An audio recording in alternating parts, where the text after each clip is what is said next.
Kisah memilukan dialami Ferdinand Tarigan, korban longsor Sibolangit, Deli Serdang, Sumatera Utara.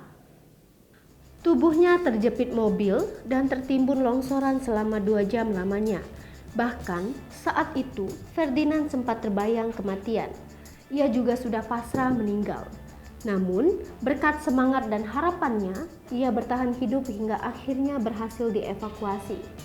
Diketahui, longsor itu terjadi pada Sabtu 23 Oktober 2021. Ferdinand menceritakan awalnya berencana berangkat dari Medan sekitar pukul 6 waktu Indonesia Barat ke Desa Tanjung, Kabupaten Karo untuk ziarah ke makam calon istrinya, Sabtu 23 Oktober 2021. Ia berangkat bersama dengan calon istrinya Novita, calon mertuanya Layani, teman dekatnya Armando, dan teman Novita bernama Gus Rini. Rombongan ini pun berangkat menggunakan mobilnya merek Xenia dan sampai dengan selamat di Desa Tanjung. Di perjalanan, rombongan ini sempat mampir sejenak di pasar buah Brastagi untuk membeli oleh-oleh kepada saudara yang ada di Medan.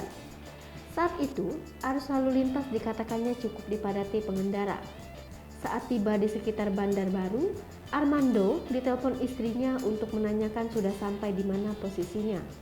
Armando pun sempat mengatakan kepada Ferdinand untuk diingatkan soal pesanan tersebut. Setelah itu, mereka pun tetap berjalan dengan aman. Ferdinand coba membuka matanya, namun hanya kegelapan yang tampak. Terpikirnya langsung ia terkena musibah longsor. Sentak ia pun berteriak meminta tolong. Tim evakuasi yang hadir pada saat itu langsung datang. Didengarnya suara petugas evakuasi yang mengabarkan masih ada korban yang hidup. Petugas itu langsung memerintahkan untuk membongkar bongkahan batu dan tanah yang menimpanya. Pertama-tama, proses evakuasi, tanah yang ada di bagian atas tubuhnya dibongkar. Gunanya agar ia bisa bernafas dengan baik terlebih dahulu.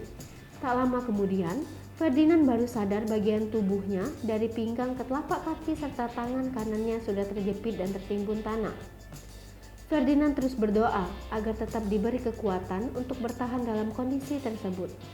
Rupanya tak lama, dirasanya kebas di bagian kaki dan tangan kanannya. Ia pun teramat cemas.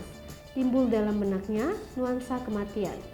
Dalam momen itu, Ferdinand sudah pasrah sembari berdoa kepada Tuhan, sebab tidak satu orang pun yang bisa membantunya. Pohon itu akhirnya dipotong secara manual menggunakan pisau. Setelah itu, baru dilihatnya alat berat datang dan tiba-tiba bertambah semangatnya. Jadi, dikatakannya dibersihkan dulu areal sekitar barulah diangkat badan mobil yang menimpanya. Kurang lebih ia berada dalam kondisi terjepit selama 2 jam. Setelah berhasil keluar, kebetulan ada ambulans yang melintas dari Brastagi menuju kota Medan. Ambulans itulah langsung diarahkan untuk mengevakuasi Ferdinand untuk dilarikan ke RSUP Adam Malik.